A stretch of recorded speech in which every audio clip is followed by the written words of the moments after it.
ഈ ചോദ്യം അന്ന് നിങ്ങൾ ചോദിച്ചിരുന്നെങ്കിൽ ഞാൻ മറുപടി പറയുമായിരുന്നു. നിങ്ങളുടെ പോലെയുള്ള ഏത് മാധ്യമപ്രവർത്തനം ചോദിച്ചാലും മറുപടി പറയുമായിരുന്നു.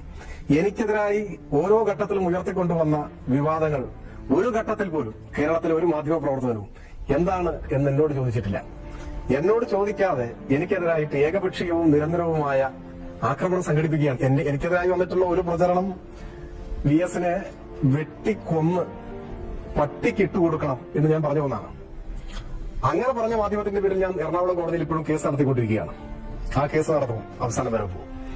അപ്പോ ഒരു നീചൻ, ഒരു ലോകത്തിലെ ഏറ്റവും വലിയൊരു ഭീകരൻ ഇതാ എന്ന മട്ടിലാണ് ഈ പ്രചരണങ്ങളെല്ലാം വന്നിട്ടുള്ളത്.